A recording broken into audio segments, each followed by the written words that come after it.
I'm Barbara Califf. I'm co-president of the League. The League of Women Voters is a nonpartisan organization. Our mission is to enable voters to make educated decisions on election day. We welcome new members, both men and women. Membership forms are available on the table outside, and you can learn more about us by visiting our website at lwvlosalamos.org. At this time, we're providing a forum only for the candidates facing opposition in the primary election. Before the general election, we'll invite all the candidates whose names are on the ballot to participate in probably several forums. So please be sure to silence your cell phones before we get started. And now the county clerk, Naomi Mayastas, is going to give you a little information about the election.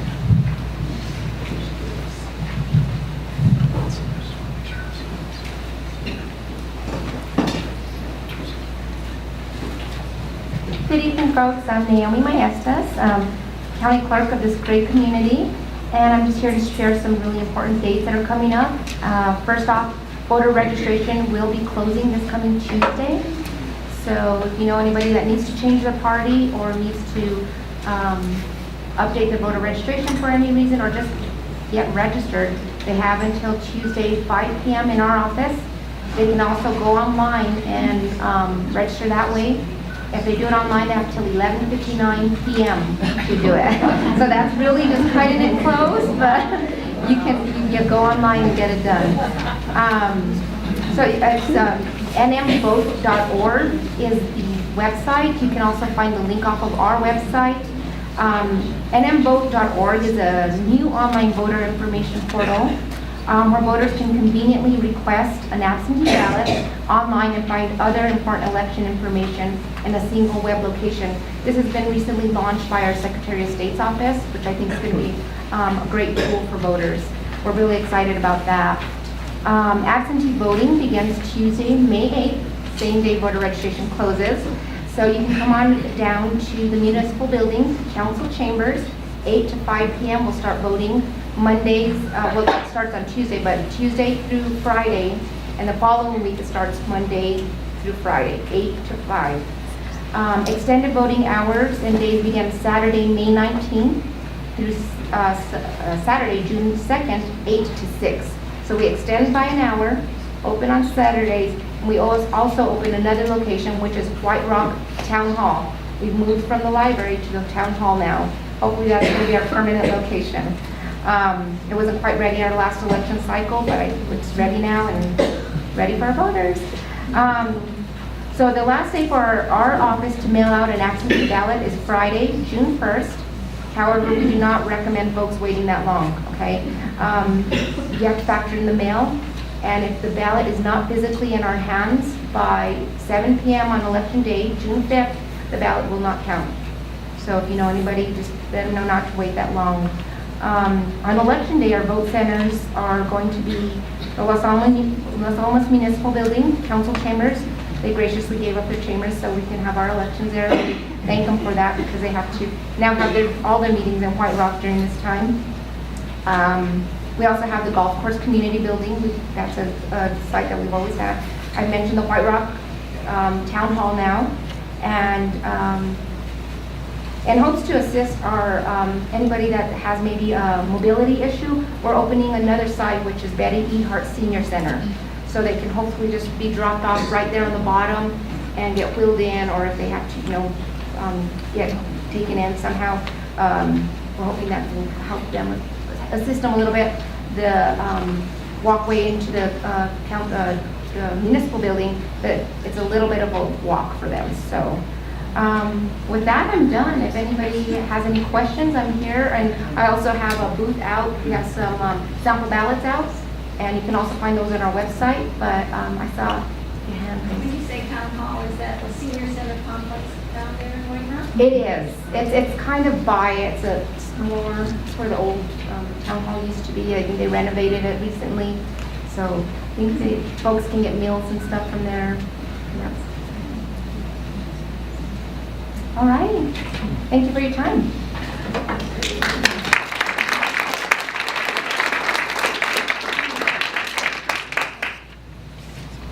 We're pleased to welcome 3 volunteer assistants from the Hill Talkers, the high school speech and debate team. They are Sonia Williams, Lauren Hogue, and Allison Lakis. They're pretty much fun.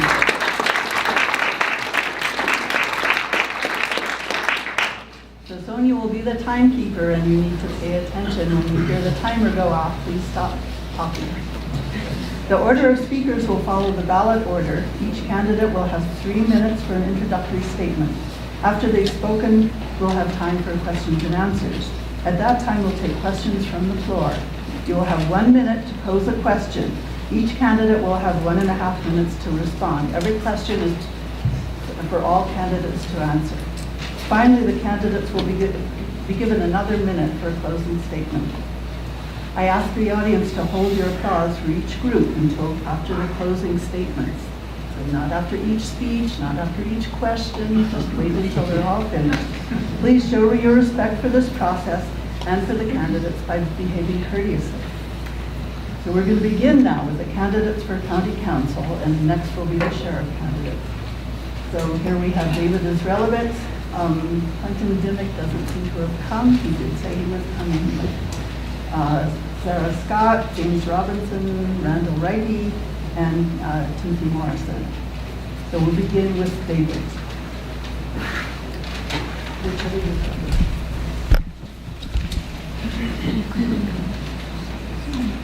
So I'd like to first thank the legal reporters for having this event.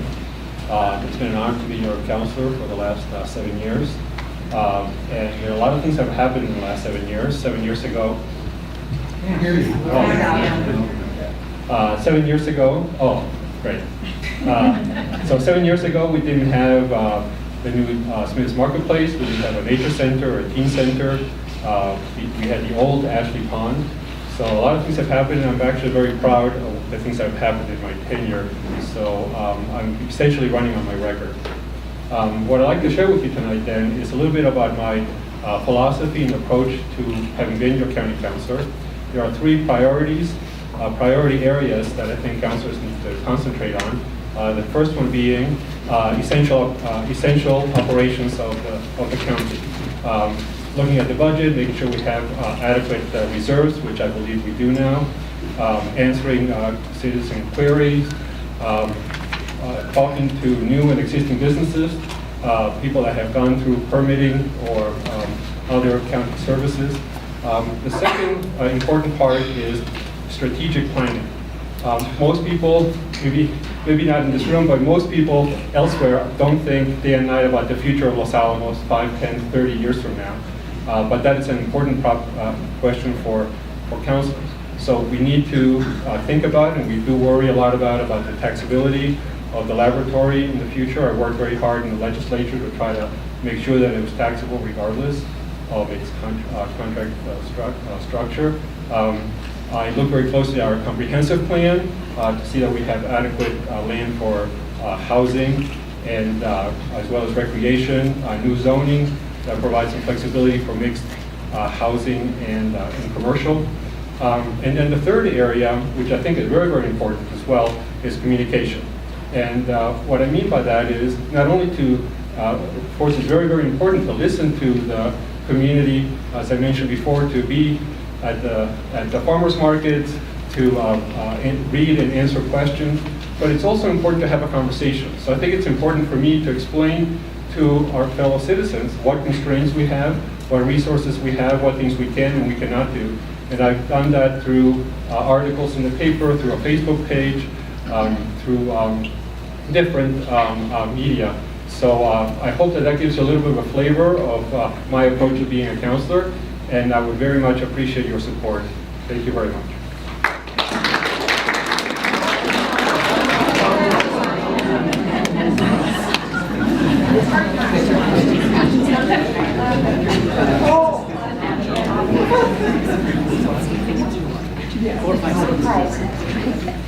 I'd also like to thank the League of Women Voters for hosting this event, to all of you for attending, to my fellow candidates for running for office, some of whom are up here and some of whom are in the audience. And I'd also like to take a moment to acknowledge all the time that folks in the county and the citizens of the county have spent with me over the past weeks and months as I've chatted to learn more about what is on folks' mind, what the job entails, and it's been very helpful. And I just want to let folks know I really appreciate that. So I came to Los Alamos about 30 years ago. I fell in love with the mountains. So I'm from Kansas, maybe that wasn't a big challenge. I fell in love with the science, and I fell in love with the community.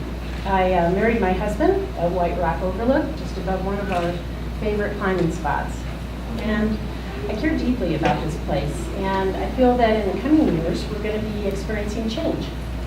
Change that could bring challenges, but also change that could bring opportunities.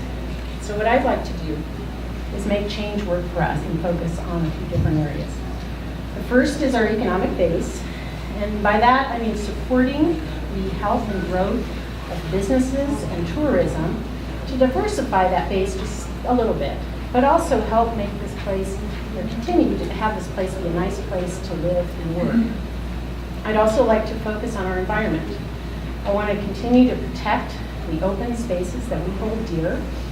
I want to continue to support the county's environmental strategies and goals such as the carbon neutral goal.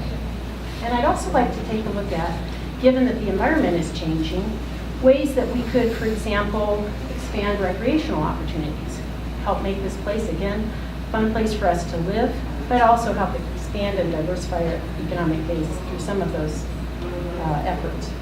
I'd also like to pay attention to our changing demographics. So we have and that means addressing the housing and service needs of those folks that are coming to work in our town, the increased number of folks that are going to retire in our town, and also, as I've been told by some, the number that might be increasing of those who are struggling and in need in our community. To do this, I would bring my perspective from engaging in this community as a scientist, as a volunteer, as a parent, and as a consumer. I would also bring my skills in the areas of managing large and complex organizations, developing and implementing new and meaningful programs and initiatives, and effective communication. Additionally, I would bring my passion for putting my skills and my experience to work to help make a difference. My name is Sarah Scott, and I'd be honored to serve you and our community on County Council.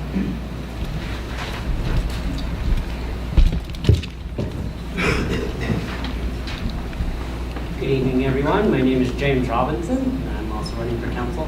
I want to thank the league for hosting this event. These events are wonderful. I've actually been on the other side of these several times, so it's kind of interesting to be on this side. I want to thank the crowd for showing up tonight. These are great opportunities for us as candidates to really get to know our community very well. I want to thank my family for being here with me on this journey. You know, typically I'm trying to do this alone, and when I tried it this time, they said, absolutely not, we're helping you, and that's my dad over there helping me videotape this. I also want to thank UNMLA. I feel right at home in this lecture hall because I spent a lot of time in this lecture hall as a student at UNMLA. It's actually here that I discovered my passion for public service by running for the student government and serving as the president of the Honor Society. So thank you, UNMLA. Like Sarah, I came to Los Alamos about 30 years ago. I just came in a different route. I was born at the Los Alamos Medical Center. I've been here my entire life. I was educated at Barranca Mesa all the way through UNMLA. I left to go get my upper graduate degree and then came back and became involved in the community. I went through Leadership Los Alamos. I serve on the Environmental Sustainability Board. I also am chairman of the Land of Enchantment Wildlife Foundation, which for those of you who might know, those are the ones that keep populating the images of bears through the Daily Post. That's my foundation. And I'm also a constant advocate for UNMLA. I truly believe that this community college is a jewel to our community, and I'm always happy to champion anything it ever does. As a counselor, my first responsibility will be to listen and engage the citizens. I think constant communication through every means necessary is how we as counselors can effectively make the decisions that we need to make. I've done that as chair on the Environmental Sustainability Board by going out to the places where typically you might not find people talking about it. So I would love to engage citizens more. I'd like to continue the upgrade and expansion of our infrastructure and housing efforts. I'm encouraged to see the mixed use becoming more prevalent in our community. I think it's a great way to encourage some of our commercial districts to rezone to mixed use to bring more housing to our citizens. I want to see an expansion of the county's environmental initiatives. We've done really well so far, and I think we can only continue to get better to divert our waste to save us money. And finally, I like to develop and increase tourism and recreation in this county because I think it's another jewel that we can utilize to diversify our economy. Again, my name is James Robinson, and I appreciate your vote.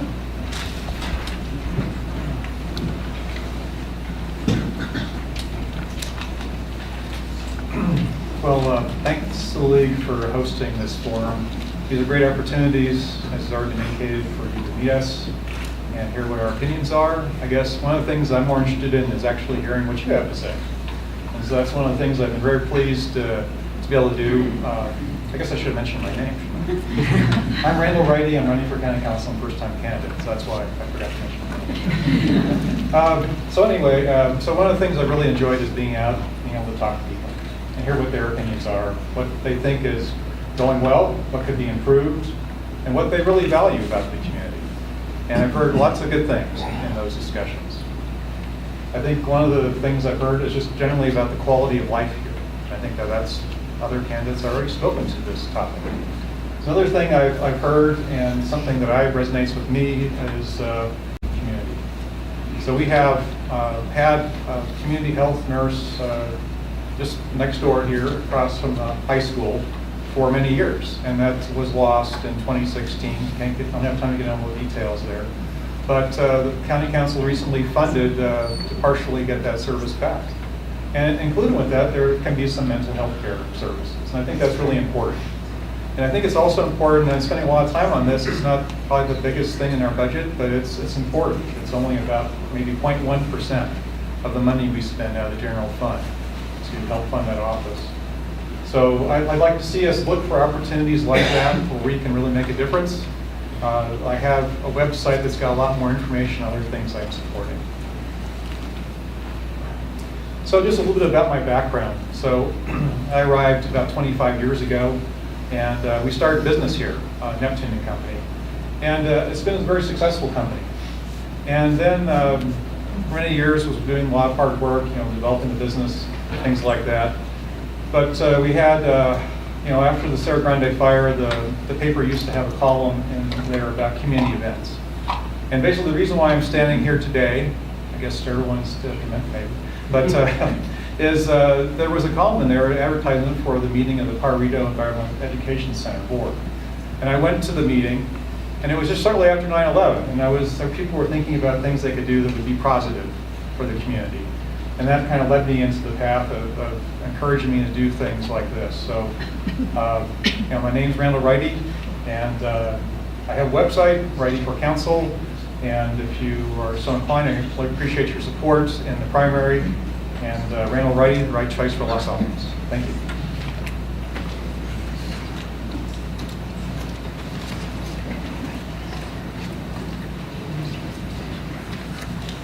Hello, I'm Tim Morrison. I'm running for county council. This is my first time running for office, so forgive me if I stumble.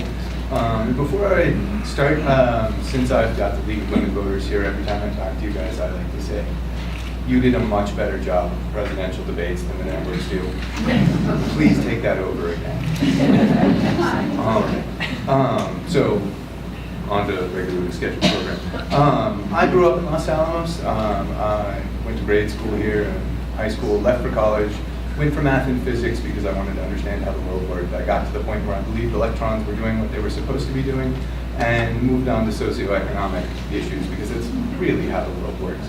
Started working at the La Montanita Co-op in Albuquerque after college, and I believe strongly in co-ops. I'm a little disappointed in corporations. I think they're not very good for democracy. They precipitate an inequality in the distribution of wealth, which is detrimental to democracy. So I'd like to replace corporations with cooperatives, the dominant economic actor. And we can get to that later. For county council, I moved back up here in 2011 to start out my hometown co-op, and I was here as the front-end manager for 4 years. Got it running pretty well, I thought, and took off. It got into some trouble when I went away, and I came back to get it straightened out again, and we're doing pretty well. I've been here almost 2 years, and the sales are up almost 30% in that time. and 6/4 of net profit, which is immensely pleasing. Why I'm doing this, I have, as the general manager of the co-op, I have usually more than a full-time job. It takes 10 to 20 hours a week, and so I'm signing up for a lot. I mean, assuming you'll have me. And I thought long and hard about whether or not that was worth it, and if that commitment of time and effort was worthwhile enough for me to do it, and I decided that it is, because it matters. What I'm concerned about, the reason that I decided to do this, is because Los Alamos' business community is smaller than it was 40 years ago, even though the population is the same. We get more money because 4 years ago it was under a UC contract, and now it's a private contract. And I think that's something that we should fix. We used to have a bigger business community, and we can again. There are a couple of things that I would like to do. I would like to have a list of things that was A, B, and C, and then we did those things, and then there was 1, 2, 3. And that slows down the starting of a business, and when you're starting a business, you end up losing money until you open the doors. And I've talked to other businesses in town who've had similar problems. That seems like a win that everyone can get behind. The other thing I'd like to do is slightly more contentious. I'd like to charge a fee on vacant commercial real estate. There's a lot of vacant commercial real estate in town, and it's been vacant. Thanks.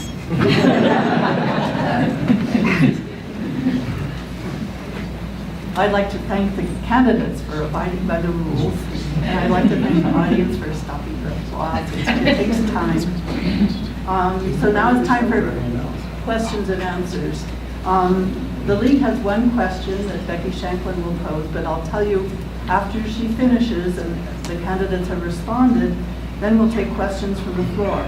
You'll have 1 minute to pose your question, only one. And please do not ask 2 questions or 3 questions. If you want to ask another question, you have to put up your hand again. The questions must be addressed to all of the candidates in the group. Please make no statements or comments. If you have a statement or comment, you can send it to the monitor. The LA Daily Post here is represented by Carol Clark. Tell her what you think, and she can put it in the LA Daily Post. And the candidates should please address the audience, not each other, and refrain from personal attacks. I know that won't be a problem tonight. Our timekeepers will hold up warning flags. You may have noticed they were doing that already for the candidates. So you'll know how much time is remaining. If you're in the middle of a sentence when the timer goes off, you may finish the sentence, but do not start another. So, now Becky. Are you going to bring those around? Yeah. Thanks. Is it on? Yes. Okay, this is a question from the league, not just me. In 2016, the state effectively ceased to fund the public health office in Los Alamos. This office provided support for services like childhood inoculations, family planning, disease prevention, and treatment. Last month, the County Council voted to adopt a budget that includes funds to reinstate the public health office. Do you support that decision? Let's begin, please, with Tim. Here from the desk. Yeah. Yes, I think it's very important, and I think it's an economical decision. That it's an ounce of prevention is worth a pound of cure sort of thing. I think it was a good call. So I think it's a really good idea, and we should look at other ways to partner and have better services. Yes. I agree with my colleagues over here. The amount of investment required was not very much in the grand scheme of things, and I would like to see it continue and see if we can expand its services and the population it could reach. Yes, I absolutely support that decision. Please.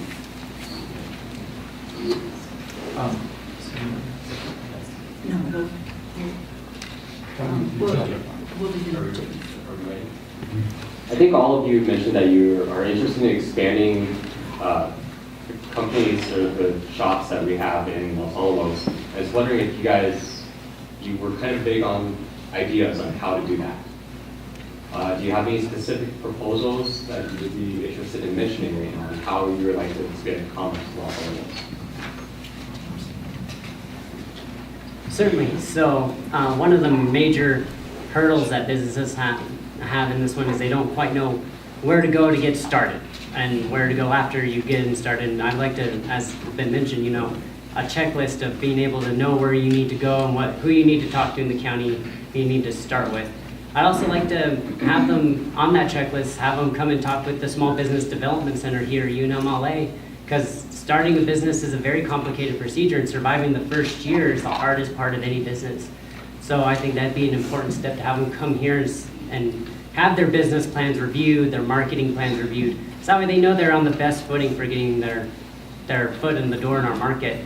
I also think we could offer incentives for home-based businesses for services we might need. We have a very diverse population with very diverse needs, and I think home-based businesses could help where we don't have a whole lot of commercial real estate. So there's a lot of options that the county has. I think we can look at also the metrics. Let's look and see how successful we've been. I know recently we've had some more businesses move into town. Is that due to more favorable rents? So I think it'd be important to know what's underlying, this little bit of surge we're having in businesses.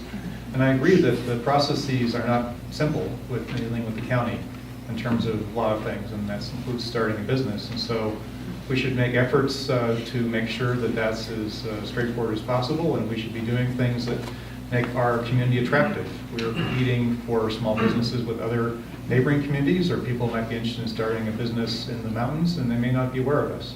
So let's make sure we're marketing our potential here as well. So what I've done on this issue to try and figure out what specifically we might do, because I think it's an excellent question, is go around and talk to successful businesses. So I've talked to folks that have helped, for example, at the New Mexico Consortium. How are they seeing these new technical businesses that are coming into town and staying into town? How can we make them successful? How can we get them to stay?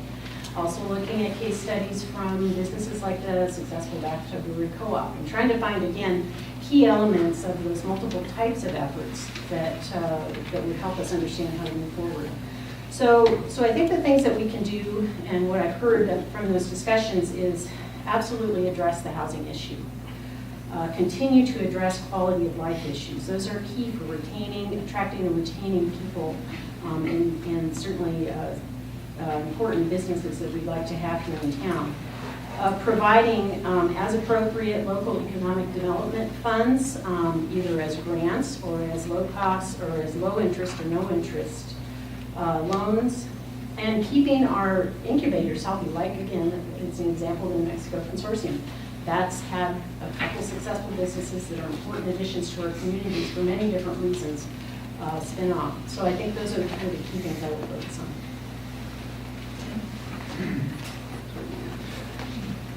I think one of the big problems is expensive commercial real estate. We've got a lot of vacant commercial real estate here, and I would like to charge a fee for having it vacant for 6 months and increase that fee after a year to change the incentives so that the owners of that real estate fix it up, lower the price, do whatever is required to make it easier to put a business in there.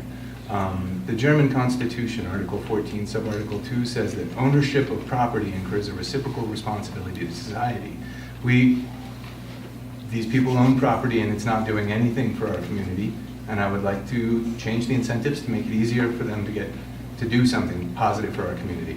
We have the same population we did 40 years ago, but a smaller business community, and I think a small incentive would do wonders for that.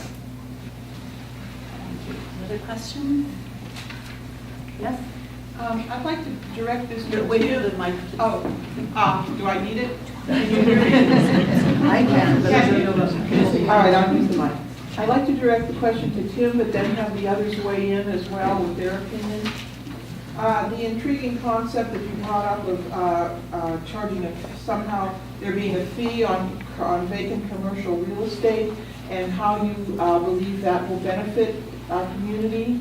I know we do have a lot of vacant, space in the community on real estate, and I just wanted you to elaborate on that and the benefit of charging this fee.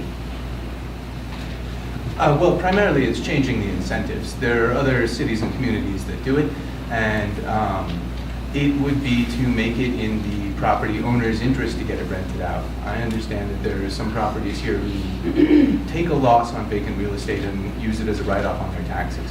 But at some point you change the incentive where it's more in their best interest to fix that place up and get it rented out, to lower the rent and move someone in than to take the tax write-off. And it's been successful in other communities. I'm more interested in systems that work than in any ideological caveat or provision.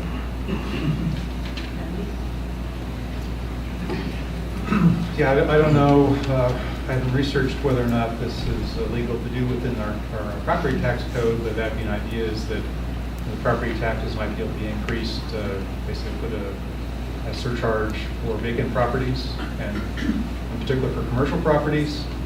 I also understand that there are a relatively small number, but there's about 100 vacant homes in the community as well. We have a housing shortage, so just note that. So there's needs to be some incentives for people that have property that is currently vacant and makes it in better use in the community.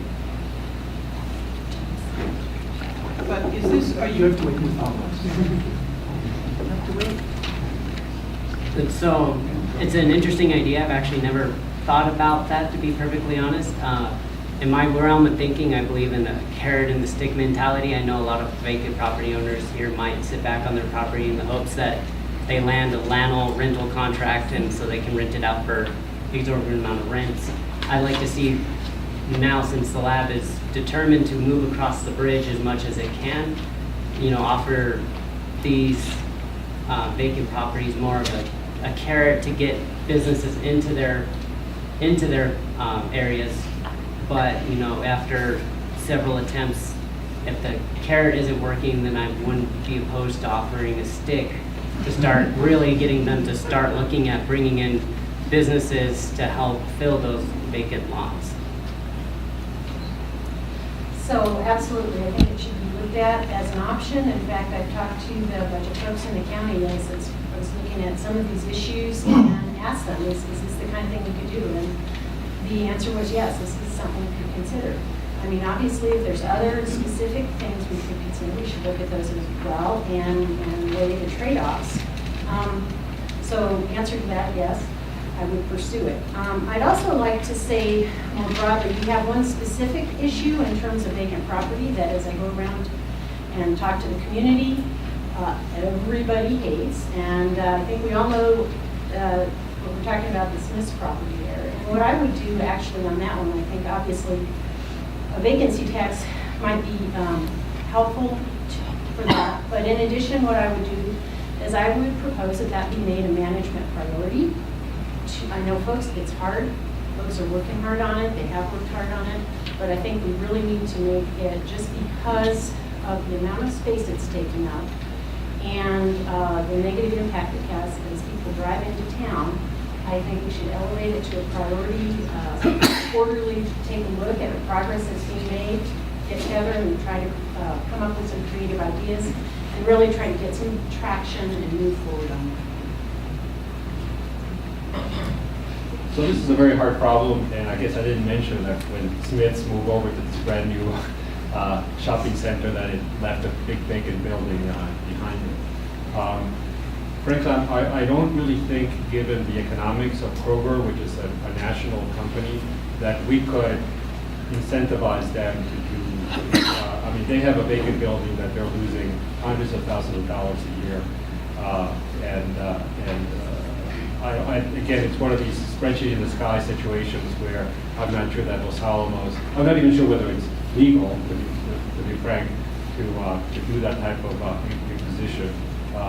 But even if it were, I'm not sure that would necessarily impact that situation. It would impact smaller owners, say Central Park Square. They had a lot of vacancies for a long time, but now they don't. And I wonder whether if we had penalized the owner of that property, whether he would have had the resources to then do all the things that he has done, I think very proactive, visionary thinking to make it an active shopping center again. So it's a complicated problem, and I'm not sure that certainly we haven't found the right answer, because otherwise we would have implemented it. But I'm not sure that just having a vacancy tax would do what we want. Does someone else have a question? Yes.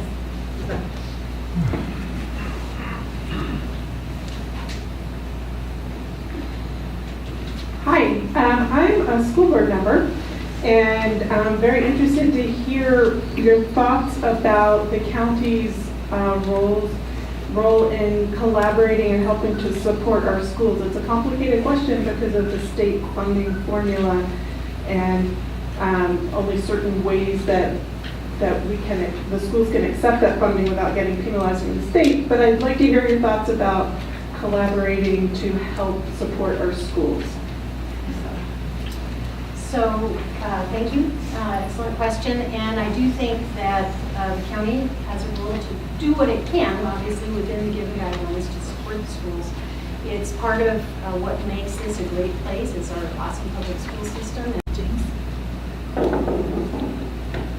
So I completely agree that the schools are, again, one of our jewels in this community. I, for one, can vouch for them because I've been to almost every one of them in this community. So funding is always a difficult issue because the state's having issues with its funding formula.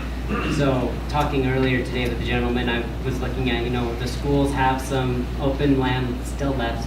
See what we could do to maybe reach a common goal with the community's needs and the school's needs to develop that for continual income for the schools to bypass the state. Because anytime you can bypass the state's funding formula is a good way.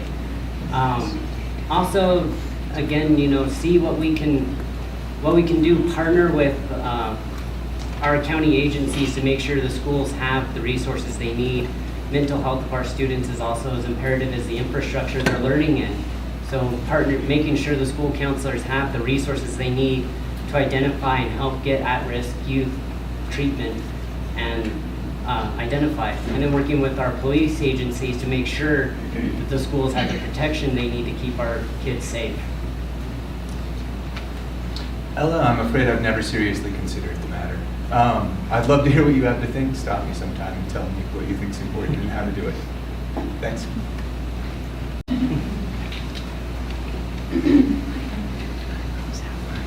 On a related issue, one of the problems we have with the schools, besides the fact that we're kind of like bursting at the seams, is the difficulty in getting new teachers.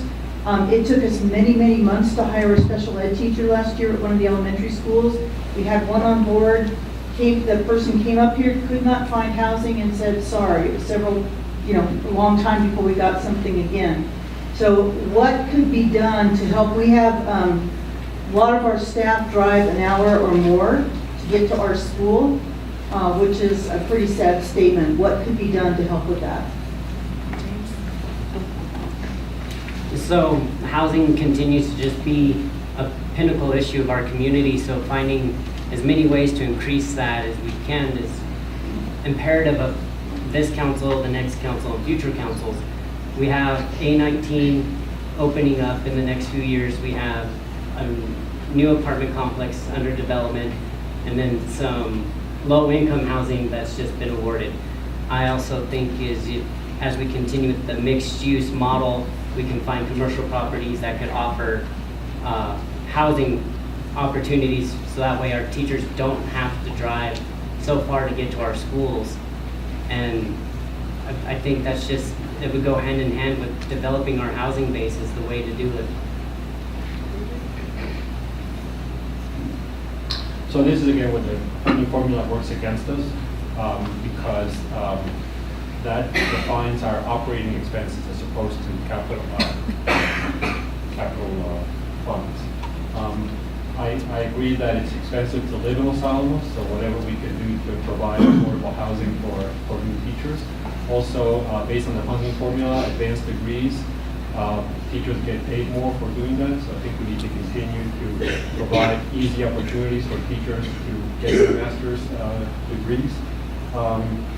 I know that we have an agreement with Northern to do that. I think it'd be great if we could also get UNM to provide some of those resources that would make it more attractive and easier for teachers who live in Los Alamos to get those advanced degrees, either in person or online. So those are just some of the ideas that the schools do have some land that they're thinking about turning into housing, and maybe part of that housing could be used in some way that benefits teachers directly. I think low-income housing is the issue, and I think that we should specify exactly what we want when we're looking at building more low-income housing. The population has been the same for the last 4 years since the mid-70s, but we've built several extra housing units because the demographics have changed. And I think when we put out new parcels or develop new areas, we need to not just say it falls under that category of low-income housing, but that we want these houses to sell for $50,000 or $60,000, or these apartment complexes to rent for $400 or $500 to the developer when we assign the developer that task, so that we get exactly what we want. And there are a couple of other mechanisms for keeping them affordable. There's a book, Better Together, by Robert Putnam, about social capital institutions in the United States that have managed to build social capital in an era of declining social capital. One of them is the Dudley Street Initiative, where they managed to set the neighborhood association managed to set some pricing controls on you can buy in at this level, but you have to sell out at this level, so that it was not immediately inflated in a gentrified neighborhood. So I guess it's a little bit sad if our teachers qualify for low-income housing, but that aside, the issue is housing. So we need more housing. I guess for affordable housing, if it turns out that's the case for teachers, firefighters, or police officers, there's things called land trusts. And I think that's been thought as an option for some of the lands we have. The schools have some lands. That's a potential option that we can look at. So that's kind of intriguing because it doesn't have some of the other issues associated with selling the properties. The land is held in a trust, so it's a little different mechanism. So that's something that seems like it's workable, and the county and or the schools can work together on some of those things. So housing is a big issue, and it's another issue that frankly I would say would be one or two that I would suggest the council should put as a priority issue, priority management issue. It's impacting the ability to hire folks at the lab. As I talked to folks that want to bring in new tech businesses, an issue there. And clearly, and I talked to folks in that exact situation at my meeting reads, some of the folks that are part of the fabric of our community are having trouble finding affordable housing, so we need to do something. And I think the first step, in addition to making it a management priority, would be to come up with a housing plan. And we need to kind of get our arms around what is the scope of the problem, what can Los Alamos realistically handle, and then what are the bins and the types of houses that we need. And then we need to manage to that plan. And as we make decisions about land transfers, working with developers and so forth, we need to track our progress and make sure that it's in accordance and answering the needs that we've identified. In addition, once you have a plan, you can check back if things change and adjust the plan as needed. But I think we need to do something specific, and we do need to address that. It's really harmful for our community.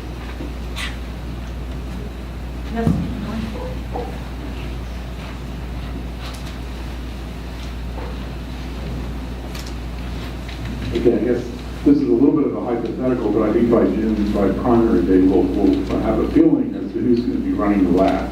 And I guess by the end of May, they're supposed to make an announcement. So it could be nonprofit, it could be for-profit.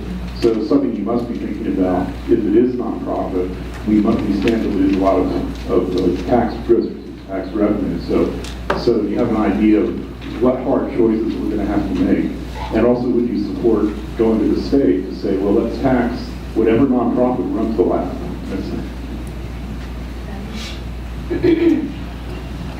No, this is an obvious question until we get the answer on who's running the lab. We're facing a pretty dire situation with funding of our county. I agree with Sarah that the first thing we need to get our hands around is what is the impact. Through my work on the ESB, I know that around almost 50% of its budget comes from GRT tax. That keeps your waste, transportation, and fees and stuff relatively low. So if you look at even just the impact on our waste distribution in Eco Center, you're looking at a major hit. Like David, though, I'm cautiously optimistic that it won't go that way, but should it, we need to understand the impacts. And then we as counselors need to have forums like this, go out and talk to the citizens so that way you guys know what we're kind of facing, and we can get your feeling for what the decisions we're going to have to make, because it's nice of us to sit on a chair on Tuesday night and make a decision when only a few people are able to come to the meeting and give us 3 minutes of their opinion. I'd want to have more discussions with the citizens in an informal basis to get their field what we would need to do. Another question? Yes?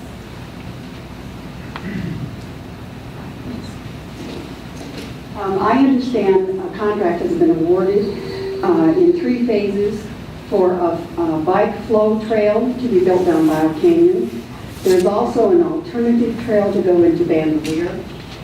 So my question is, would you support the Bandelier option since Bio Canyon is heavily used by hikers and horses, and because Bio Canyon flow trail poses a real danger to horses, hikers, and dogs as the bikes speed down the mountain, because 3 times this trail is only like 3 to 5 feet apart. I'm familiar with the original route of the flow trail. I do not know the Bandelier route. I'm sorry. I like multi-use better than I like single use. I would have to learn about the Bandelier route. I apologize, I don't know enough to answer the question. I did not know about the Bandelier route as well, and I'm kind of new to the Bio Canyon Trail. I know there's been contention over the use of it because of risk of a horse. A horse is a giant animal, and the last thing you want is for it to get spooked. It could cause a lot of damage to itself and to anyone else around it. So I would like to know more about the route of this trail, because I don't know, I'm not familiar with even the proposed Bio Canyon route.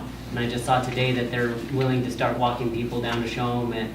But if it does present a danger to other citizens because of an animal that weighs up to 1,500 pounds, we definitely need to look at whether or not we want bikes going that close to that animal. So this topic is actually very close to me, because I was the one who sponsored this project initially.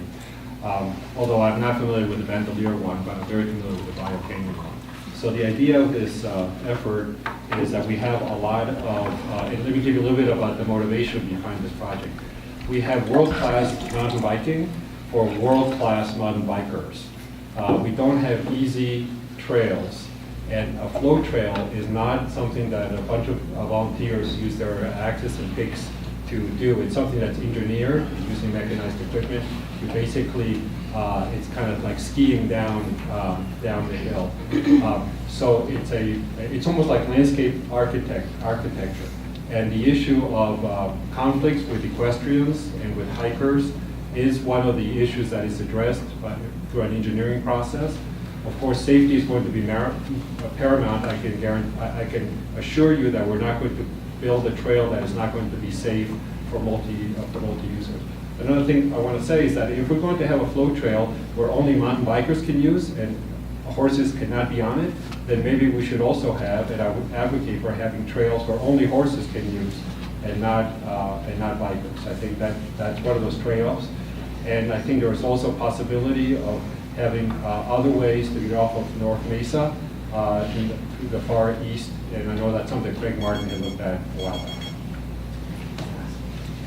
So I've heard about this issue at my Let's Chat sessions and from other discussions with folks, and I'm well aware of it. In fact, I cornered the Community Service Director Tuesday night after the County Council meeting to let him know I'd been chatting with folks. They were concerned that this was kind of a fait accompli, and they were concerned about the issue that you and others in this room have raised.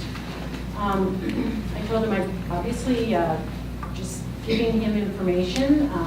He's got a job to do, and I'm sure he's doing it well, but my recommendation on this kind of an issue would be to engage early and often.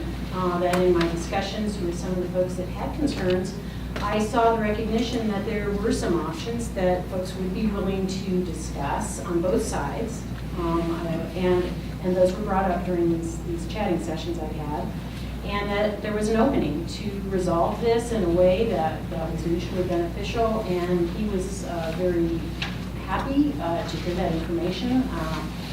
He was interested to talk to the folks in question, and in fact, I gave his name and phone number to one of the women that I know is very interested in this, and she's getting ready to call him and meet with him tomorrow. So again, I think it's an issue that we need to deal with. I think we can find mutually acceptable resolutions to, but we just have to have the discussions and be open to options. And I'm hearing that on both sides.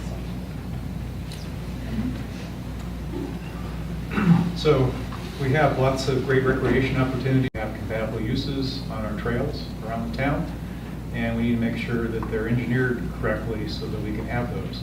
And obviously the bio trail is very close to the stable.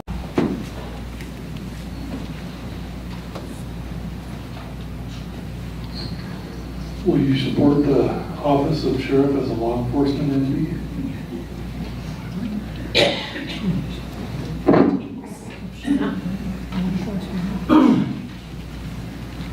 So, the voters decided to keep the sheriff's office around, and I fully support the voters' decision to keep the office around. I would like to see all the parties get together and see with a new council and some new leadership in the sheriff's office to see what role we could find for the sheriff's department in this community. I think it can take on, it has law enforcement abilities via the New Mexico Constitution. We can also see what kind of role it can take on in the community to serve a community service aspect. So for me, I think once we can get some new people to have the conversation with, I think we could find a role for the sheriff and fund it appropriately. So I think my opinion has been pretty clear that no, I do not believe that the sheriff legally has law enforcement responsibilities, or in fact having a sheriff that performs law enforcement functions puts the county at severe liability. So let me make that clear. There's a reason why we are an incorporated county, which means that we're both a county and a municipality at the same time. Class H county, which is a specific part of the New Mexico Constitution that was passed as an amendment to permit us to do this. And that's why every other county in New Mexico has a county treasurer. We don't. We have a CFO. And therefore, for similar reasons, I think having two law enforcement functions occurring at the same time is a recipe for disaster.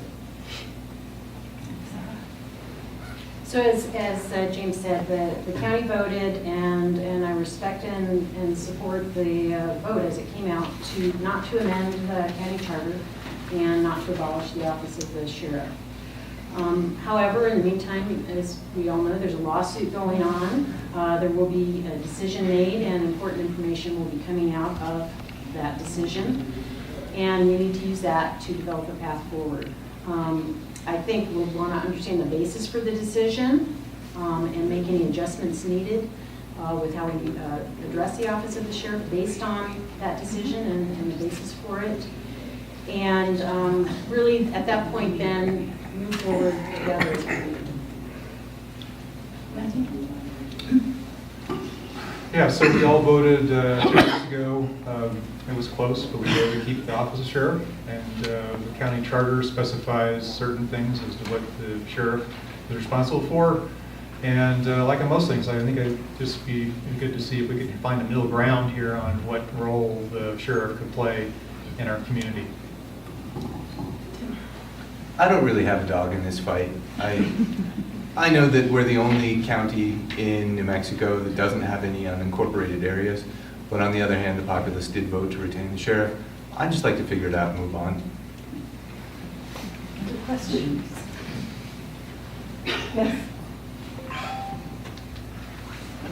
I'm Dan McCarn. Concerning the use of open space areas,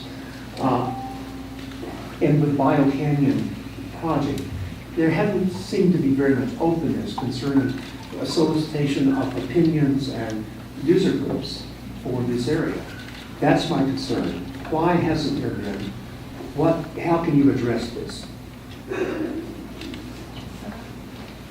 So I've heard that, not just with respect to that particular issue, but with respect to other issues. If there's a concern about how we can communicate, there's a concern about the formality of the communication mechanism, for example, for county council, at the open remarks session of those meetings, the time of those meetings, and how hard it is sometimes for folks that care a lot about certain issues because they have families or young children or so forth.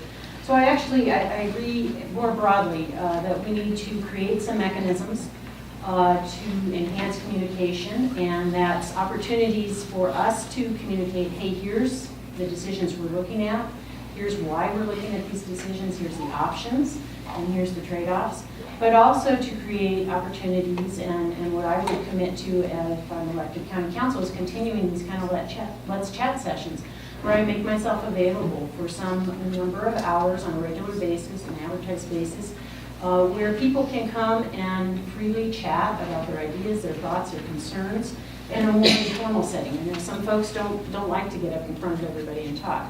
So I think looking at ways where we can better communicate from both sides and mechanisms for doing that is important, and that's something that I would like to promote.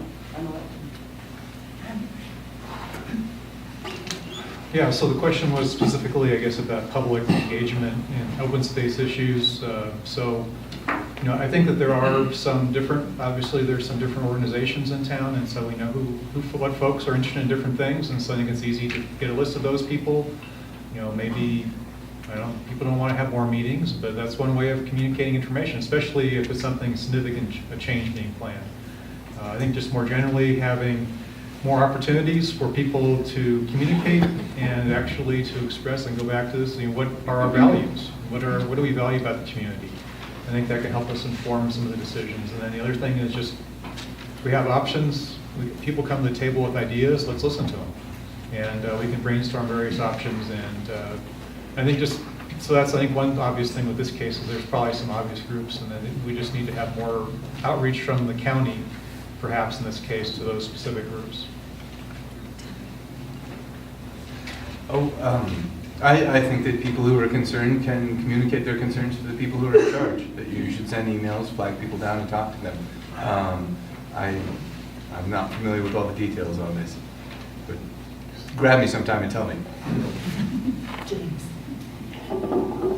I agree with Sarah. Some of the communication methods that the county is almost forced to take due to legality issues makes it hard for us to get the word out, to come to meetings or go to that. And it's kind of uncomfortable to get up into the podium and only get 3 minutes to voice your opinion at a council meeting. And our boards and commissions meet regularly, but again, it's kind of advertised in the Daily Post and in the Monitor, but they can't really do much more than that. So like Sarah, I like to host informal meetings where the citizens could come and talk to us and allow us to be able to reach out to them and find a concerned citizen who'd be willing to reach out to the areas on social media that maybe the county just can't because of public meeting acts and stuff like that. That we've had a lot of success with some of our initiatives through the ESB by going out to Facebook pages of those concerned people, and they give us their opinions, they participate in our surveys, and they actually join our board. And that's, I think, how we can help bring this community together to find the middle ground.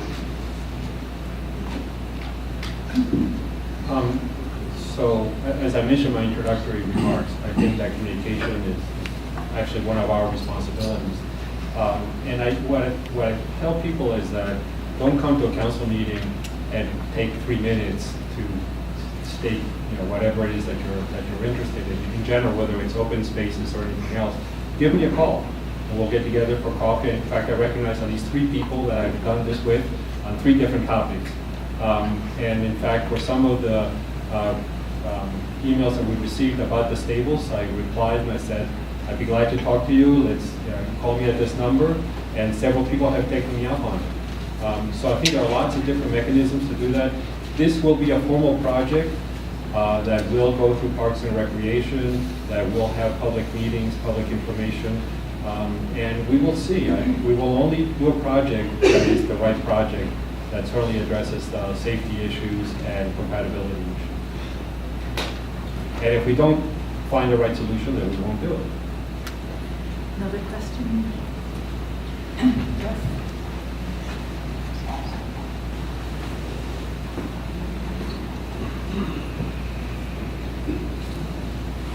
This will take me a minute. I'm relatively new to the Los Alamos area. One of the things I've noticed around here is that it's a jurisdiction like many others that has a limited budget and a maintenance backlog. One of the examples I see is some of the paving throughout the area. It's alligatored and water is starting to penetrate the pavement. A lot of people don't know it costs about 7 times as much to repave a street where there's been water damage to the base versus if you do it in a timely manner. Given that, deferred maintenance is a very expensive way to borrow money. How do you see the trade-off between maintenance of the county's existing facilities versus the construction of new capital infrastructure that adds to your maintenance burden?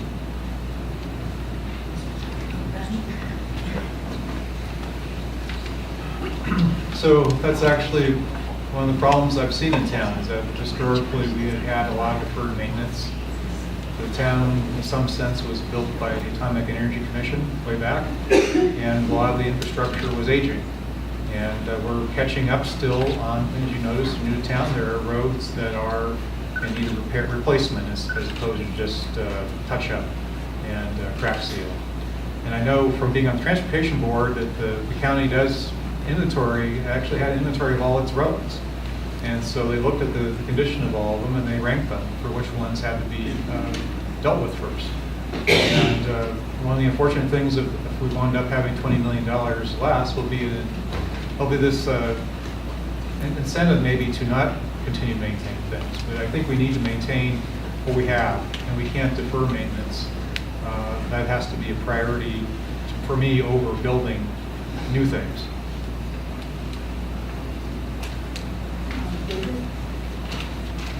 They look at the condition, subsurface condition, and we try to keep up of a certain level.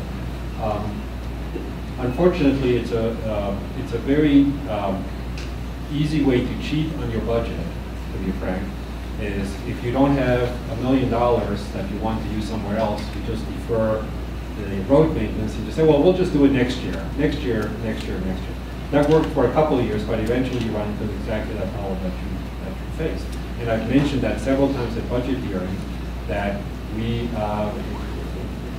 doesn't work very well to keep doing that. So definitely that's an important aspect of it. And we do have a lot of catching up to do, and we have limited resources and limited manpower, and we have to do it kind of systematically, and that's what this 10-year plan, that's actually part of our budget book, shows, is which streets we're going to do when. And again, going back to questions, sometimes I get a question, when is my street going to be done? And I can go to that plan and say when that's going to be done. Unfortunately, my street hasn't been done in the 7 years I've been on council. I'm still waiting. I think you're right that you have to be realistic about the maintenance and upkeep costs of building infrastructure, and that we should have an overly generous estimate of what those are going to be going forward, so that we don't end up overbuilding infrastructure and not being able to maintain it. It's not what you pay, it's how many times you pay it. And the Europeans in general actually do a better job. Since you mentioned road costs, they build roads that cost about twice as much to build but last 3 times as long. And I'm in favor of that, but it is a difficult thing to do at the time, to book those costs in advance and not get what you want now. But realistic assessments give you realistic plans. So again, it's an issue, I've heard about the road issue, but it's broader than that. I hear about the pool, I hear about the library, other, infrastructure and maintenance issues. And I think, again, as David said, we had a period of time when really very minimal infrastructure investments and maintenance investments were made. So we're coming back from that, and I hear people when they say we don't want to overspend on new things when we can't take care of what we have. So what I'd like to do, though, is see if we could find a balance. I mean, I think it's all about balance. Because I also hear from folks that want to invest in things that will make our town a nice place to live. I hear that a lot. So to me, what I would do to kind of start getting my arms around this issue is to actually get some data. So how much, for example, are we investing in infrastructure across the entire budget versus investing in new facilities? what specifically are the long-term costs of maintaining those facilities? And can we kind of map that out and fold that into our future expected budgets? And then start to get an understanding, maybe looking at other communities like us and what balance they use and how they help make these kinds of decisions. And then when it comes to specific projects, look at those in terms of our overall vision and goals and make some decisions on how we're going to invest the funds that we do. James. So I completely agree. A massive deferred maintenance portfolio is not a good thing to have. In my term as a construction estimator at Lanel, I actually got to see what happens when you don't upgrade things for several decades. And now it's going to take a massive federal investment to bring the Lanel up to 21st century standards. So I agree with Sarah, a balanced approach to start handling these issues is what was needed. And should a facility or roads deferred maintenance maintenance costs be more than just constructing a new entity, I think new construction would be appropriate, because with modern construction methods, you can build something better than they did when they built it right after the Manhattan Project. So a new building, even though it might cost a lot, and you look at the maintenance that it's going to take, the average monthly cost on the county for that building could actually be a lot less than the building you replaced it with. A good example is the municipal building. The old building was all glass, so it just radiated all of its heat outside. The new municipal building's built a whole lot better, and it actually reduced the county's burden on maintaining that facility on a monthly basis. Other question?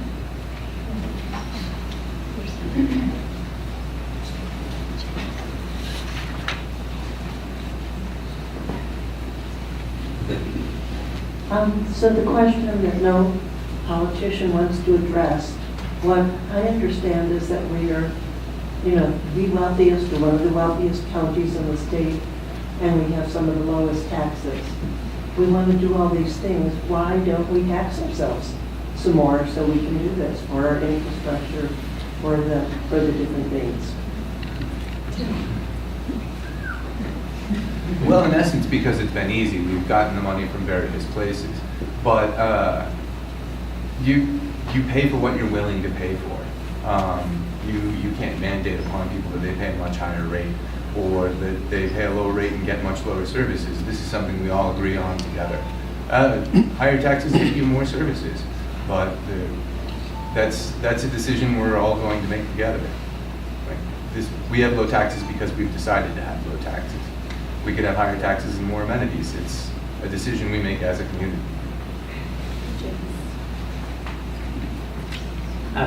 So I agree with Tim. We like our low taxes here, and I think it's an incentive for people to move up here because taxes are so low.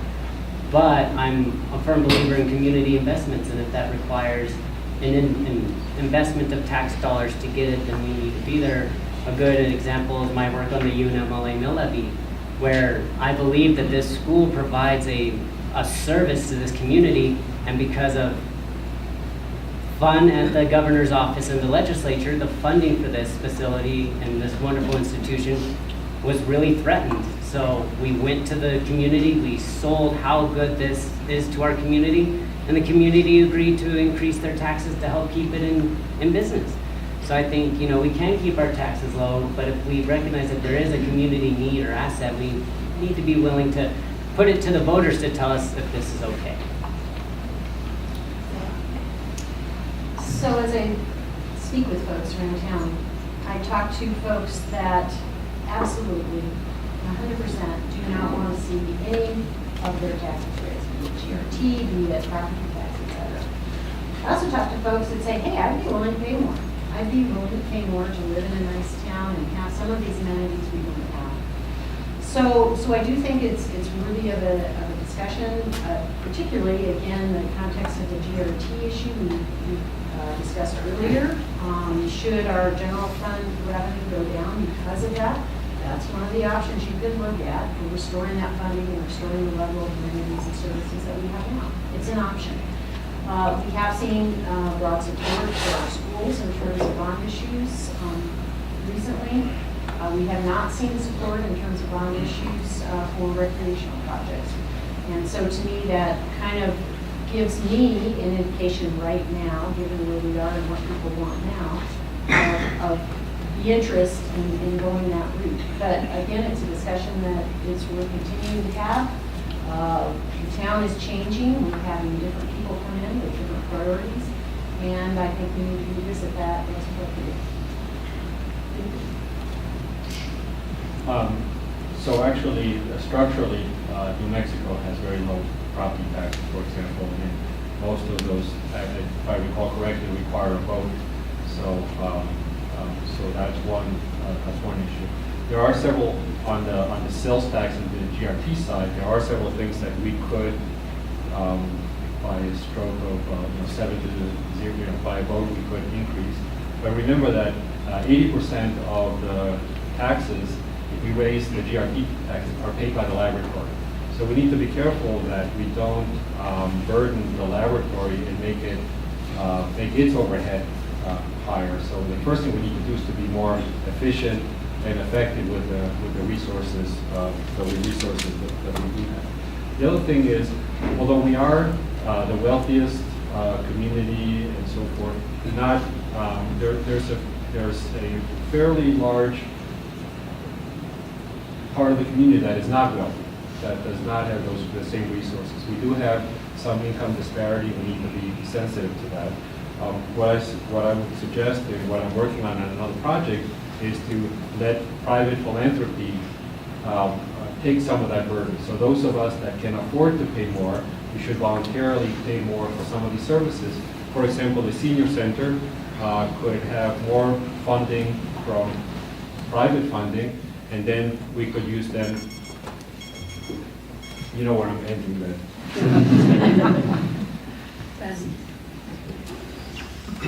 So I think the questions started out asking about taxes in general, and so I think that's already covered by the other answers about what kinds of taxes we can control. The county council has a limited set of additions to the GRT that can be made. If you look at the additions in total that could be made, they could raise an additional $40 million at the current rate, which means it includes the land contract in there. It's taxable. So there's a significant amount of money that could be taxed, but a lot of those have to be put up to the voters. And so the argument has to be made as to why there's things that we value that we need to pay more tax on. Interestingly, among the list of things are some community health service things are on the list that could be added, and they're very small. But we could look at things like that. I think that it's more, to my mind, is like, what do we value? And what are we missing here? And what can we do better looking at the taxes? Because a lot of the taxes the voters vote on, we talked about all those things that have passed or failed, and we know what they are. So it's more a matter of what do we value in the community and what are we willing to pay for? And coming down to that. And if we can agree on that, which we can through the bonds, then we'll be paying more taxes. But it's with all the other caveats about what it affects in terms of talk about economic diversification and growth, and what happens to the lab.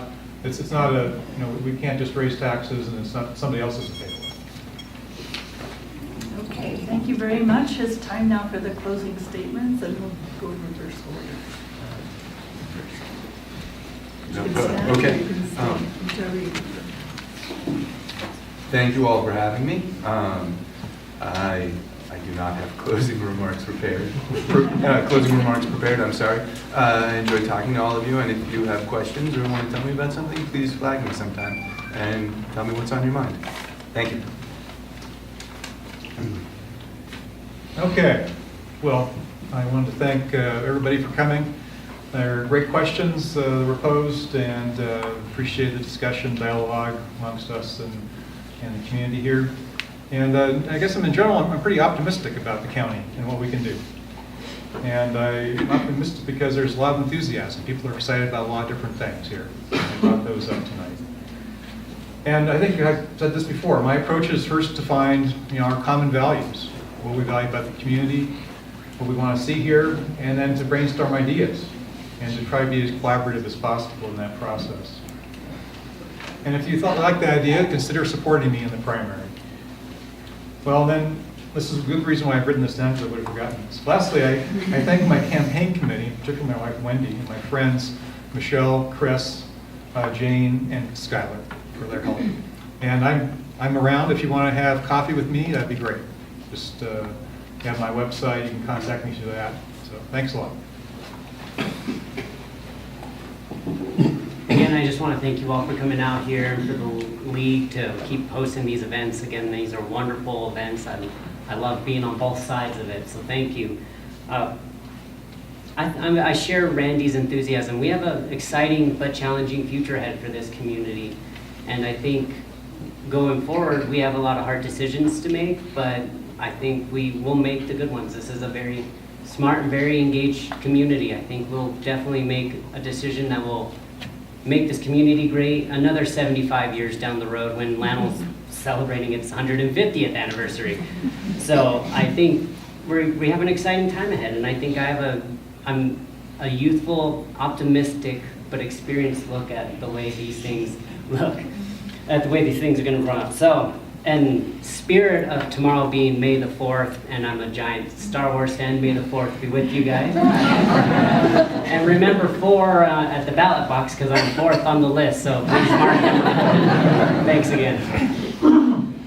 So thank you again for participating.